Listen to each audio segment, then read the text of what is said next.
Hello，大家好，我係毛毛啊。今日帶大家去食全廣州最抵食嘅燒鵝啊，一隻90蚊啊。燒鵝裏面呢，仲有鮑魚同埋花膠㗎，高！呢邊嘅景點呢，都同大家介紹一下。嗰邊矮嗰棟呢，就係白鵝潭藝術中心啦。白鵝潭藝術中心我哋就已經拍過一期啦，有興趣去睇下呢期㗎。我哋係拍咗佢嘅開幕式啊。白鵝潭藝術中心旁邊呢，就係白鵝潭藝術中心碼頭啦。嗰度咧係可以上船參加水上茶居㗎。水上茶居我哋都拍過一期影片啦，有興趣嘅可以睇下呢期影片喎。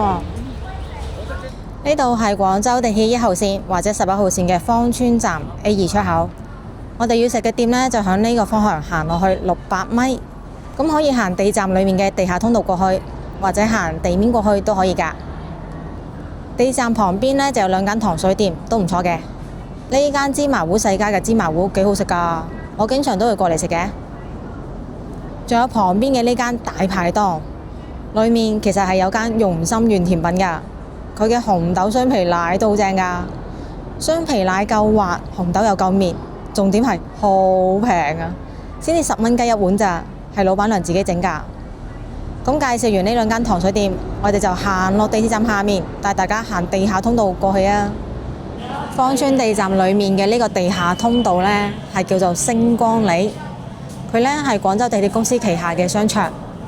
以前呢度就叫做萬象商業城嘅，不過其實同華潤集團嘅萬象城係冇任何關係嘅咯。如果喺老廣呢，就會知道呢度最初期係一個家私城，不過就做唔落去咯。依家呢個地下商場會有啲咩啊？佢呢就位於而家起到嘭嘭聲嘅白鵝潭區域，照計應該好值錢㗎，但係怎行入嚟好多間吉鋪喎。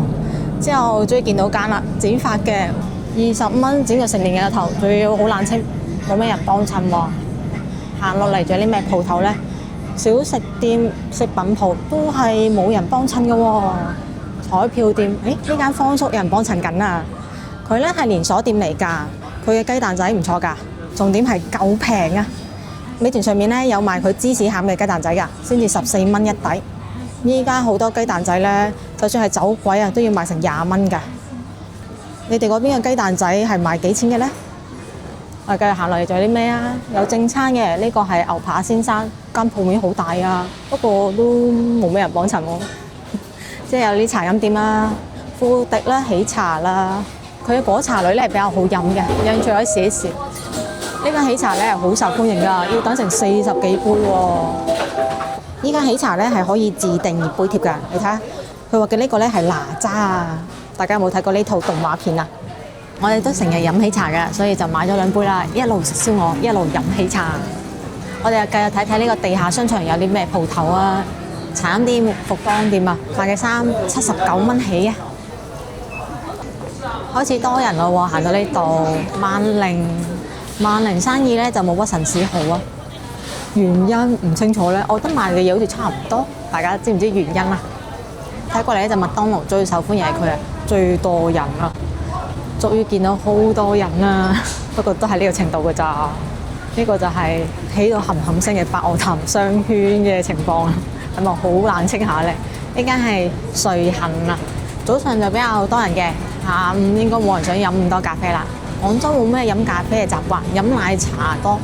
服飾店全部都好冷清啊，賣嘅嘢唔係好貴嘅咋，鞋店59蚊到99蚊，但係都冇人幫襯。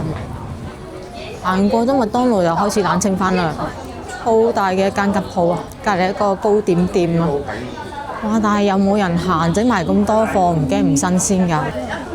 對面啲美甲啊、剪頭髮啊都係10零蚊嘅咋。最大嘅呢係呢間名創優品啊！咁冷清嘅名創優品都好難得啦。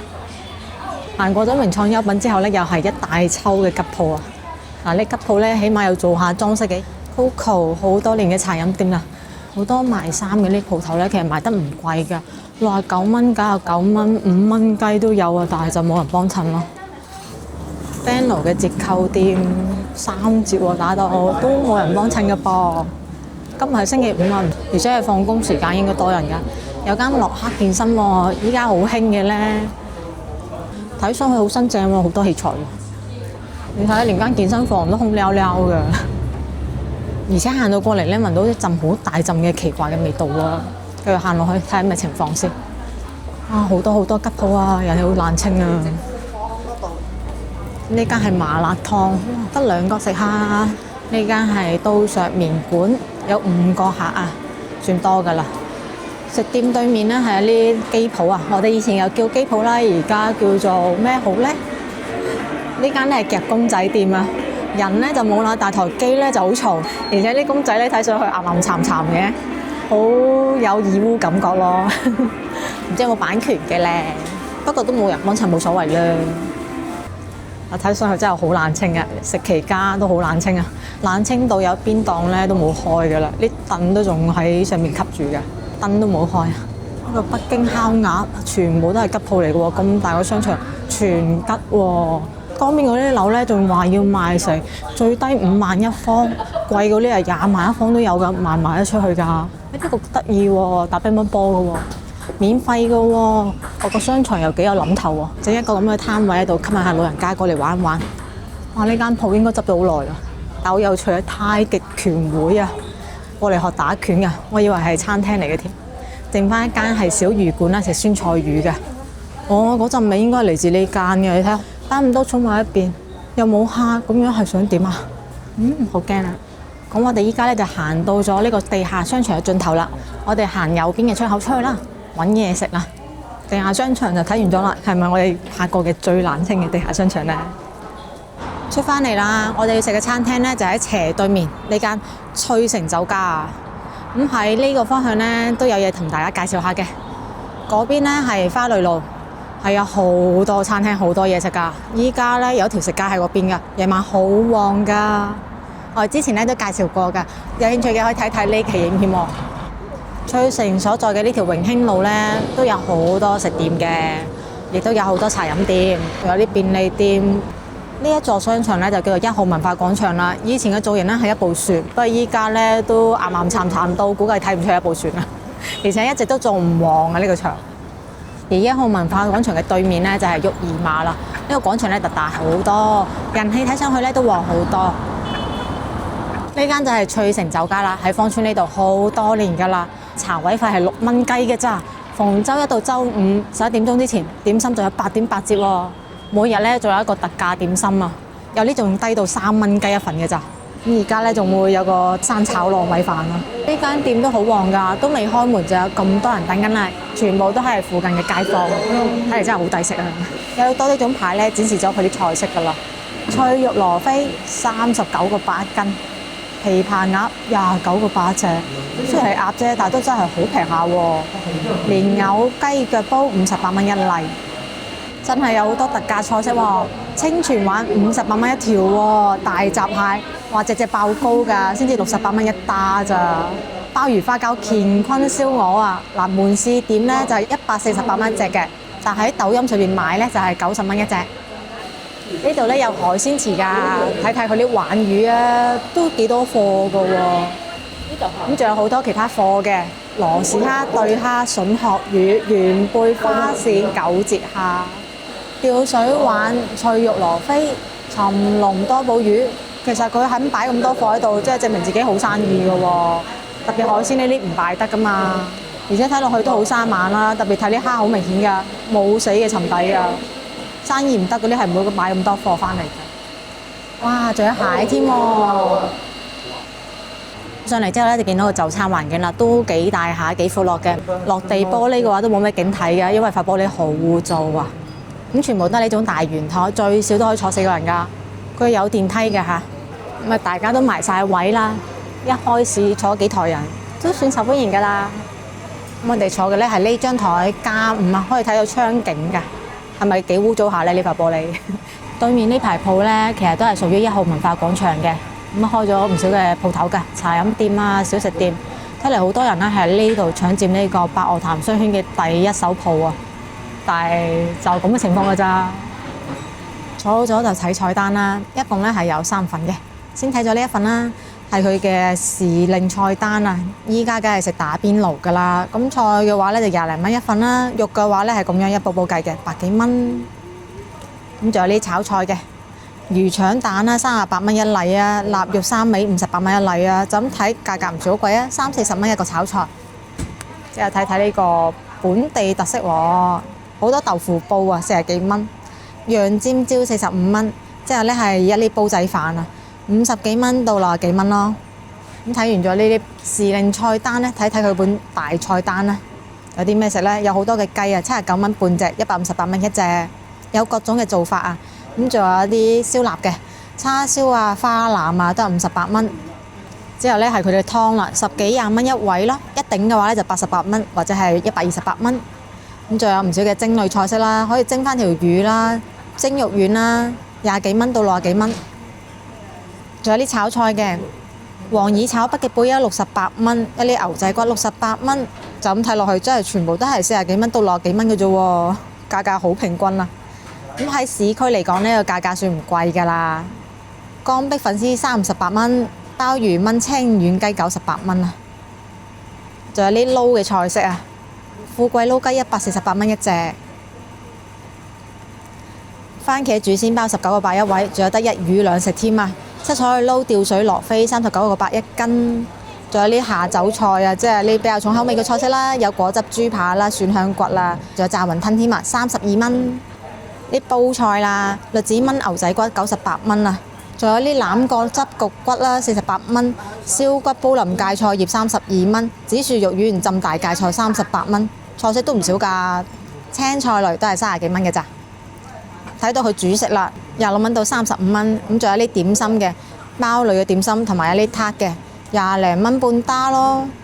咁啊睇完咗佢嘅菜單啦，打開抖音搜索翠城酒家。之後呢，就可以睇到佢嘅各種套餐㗎啦。咁我哋呢，就買咗呢一個鮑魚花膠燒鵝套餐，一隻呢只需要90蚊嘅咋。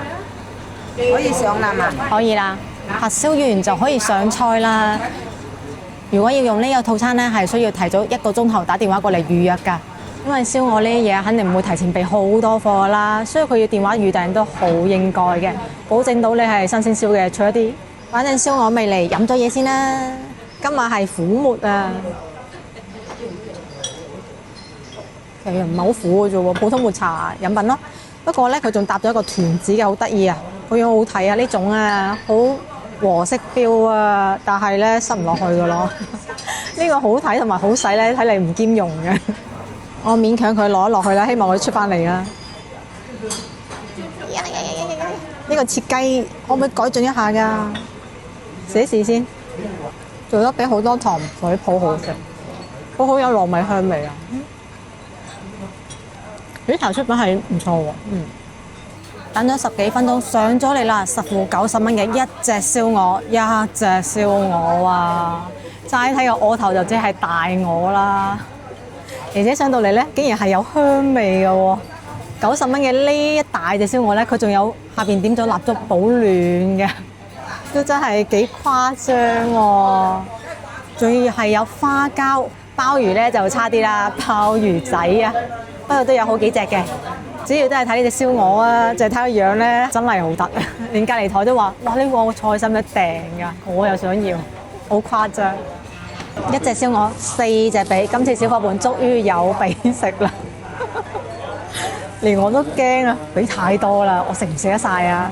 真係好誇張。睇睇隻燒鵝，清一大隻髀。哇，個樣都唔差㗎喎，而且手感個皮咧係脆㗎喎，拎起身聞到香味喎，90蚊，有冇咁勁啊？唔使揾錢㗎。保留咗少少肥膏，睇上去咧呢肉都有汁嘅，個皮咧感覺上係脆嘅，有一定厚度㗎。顏色咧就好靚，呢種咁樣嘅燒完出嚟嘅亮紅色啊。咁佢做嘅咧係傳統嘅燒鵝皮啊，唔係玻璃皮啊。4隻髀打人想唔遠都幾難啦，仲要先使咗90蚊，小事。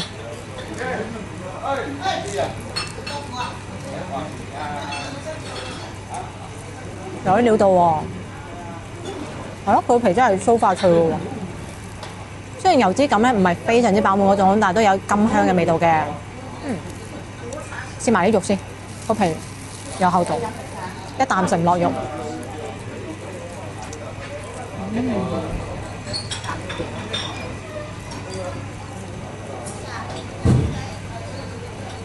對得住90蚊呢個價格咯。肯定唔會話飛條龍出嚟好味嘅，但係佢唔差，比起鵝咧係有鵝嘅鮮味嘅，而且肉咧算係多汁㗎啦。咁佢嘅皮咧係只限於上面髀位呢個係特別脆嘅，下邊呢度咧係會有少少韌㗎啦。而且咧個油可能擎得唔夠到位，食落去會覺得稍微油咗少少㗎。個調味嘅話就偏鹹咗啲啲咯，但係都好突顯到嗰個燒鵝應該有嗰種味道嘅，都甘香好食嘅。而且先使咗90蚊，我覺得性價比係超級高嘅咯。佢真係冇咩大嘅問題嘅喎。一隻燒鵝咁大，除咗髀要食得到之外咧，仲要睇睇佢身上面呢啲肉得唔得㗎？一大塊，切工咧都算 OK 嘅，起碼切口係平整㗎。但係啲鵝毛咧掹得唔夠乾淨，嗱皮係有少少呢種黑色嘅線嘅，呢啲就係掹唔乾淨嘅鵝毛啦。咁大隻鵝唔係未出齊毛嘅，呢個真係掹唔乾淨。咁身位咧唔算太過肥喎，白色嘅肥膏唔係好多嘅啫喎。選嘅材料唔差，少少味道啦。非常重手啊！佢切到好大嚿㗎。佢除咗第一啖髀位上面嗰度容易咬啲之後咧，就算係食到啱先下邊第二啖啊，佢都已經要好用力先咬咗出嚟㗎。不過就算係身位咧，佢個皮都係好酥脆嘅，真係酥脆嘅喎。我真係中意呢種傳統嘅燒鵝皮喎，酥脆。只要你係啱新鮮出爐食嗰時，真係好好味㗎，一啲都唔會有渣㗎。而且呢隻鵝咧冇嗰種酥味啊，成分係好好食嘅喎，嗰條味唔差，可以㗎，就係稍微鹹咗啲啲啫。不過佢下邊仲有陳村粉啊嘛，撈埋一齊食之後就啱㗎啦個味。花膠鮑魚燒鵝，睇睇佢嘅花膠先，好大塊花膠喎，不過一睇就知係樹膠嚟嘅咋。批發價靚嘅先至400幾蚊一斤啊，成40-50條㗎啦，差嗰啲100-200蚊嘅咋。睇一睇佢係邊一隻啦，膠質嘅話就唔好奢求啦。而且咧洗得唔夠乾淨，魚肚嘅嗰陣膜啊仲喺度啊，都冇刮乾淨。試一試啊！唔好睇佢上面咧有兩條鬚，以為係嗰啲咩公肚啊，睇佢條邊啊會咁樣攣就知唔係㗎啦。而且花膠好多時咧，依家係可以造型㗎啦，所以買花膠咧係一門學問嚟㗎。遲下透過影片同你詳細介紹啦。佢又唔會話浸過籠咯，佢係做彈牙嘅，爽爽地咁樣㗎。雖然咧就唔黐口冇咩膠爭，但係佢都唔腥，即係食得到咯，肯定唔會有啲咩大嘅缺點，冇問題嘅。但係你話要揾我啲享受啊，咁肯定冇噶啦，粗粗地食一食嘅花膠嚟嘅啫。因為呢度成隻燒鵝先至90蚊，超級平。睇睇佢嘅鮑魚啊，一睇知係鮮鮑啦，而且條邊都冇洗乾淨啊，細細隻嘅鮑魚有幾隻㗎，小夥伴都有分食㗎啦。食呢個菜咧，有種食盤菜嘅感覺，都幾多料喎。鮑魚入過味㗎，鹹鹹地㗎而家，不過冇咩點吸收呢個燒鵝嘅香味咯。但係佢都唔會話為咗個賣相將佢浸到太大隻啊，或者點嘅，口感係保持到嗰種彈牙嘅質感㗎，而且咧係有鮮嘅鮑魚味道㗎。用嘅貨唔差，只不過係規格比較細咯。90蚊真係揾唔到佢問題喎，性價比真係好高喎。離開呢頭對燒鵝有興趣嘅，我真係可以試一試。菇仔雖然咧就好細隻，但係肉係比較厚㗎。咁如果係靚嘅話咧，可能用嘅係金錢菇，口感嘅話都幾好嘅。差嘅話就唔知啦，試一次先知啊。反正就俾咗好幾粒呢啲菇仔咯。都真係幾仔下㗎，一個筷子頭咁大細嘅咋。有菇味喎，而且都好軟滑喎。佢俾個料係唔差㗎，良心商家喎。佢只不過係揀啲規格比較細嘅，咁樣嚟壓低個成本價啫喎。但係俾嘅材料係唔差㗎，全部個味道係冇問題㗎，絕對唔係腥、唔係臭、唔係冇味嘅喎。我真係好抵食喎，90蚊，好抵食嘅餐。雖然位置咧就位於芳村，但係其實芳村依家應該稱之為新荔灣區。佢仲要唔係近佛山嗰邊喎，算好市中心㗎啦。黃沙水產市場大家知唔知道？上下九嘅知唔知道啊？喺呢兩個地方過嚟一個地鐵站嘅就好近嘅咋。一個地鐵站之後就可以食到90蚊一隻燒鵝，你話佢係咪真係好抵啊啦？而且出品仲要唔差喎。所以咧我發覺後邊已經好嘈下啦，坐到都幾多人㗎啦。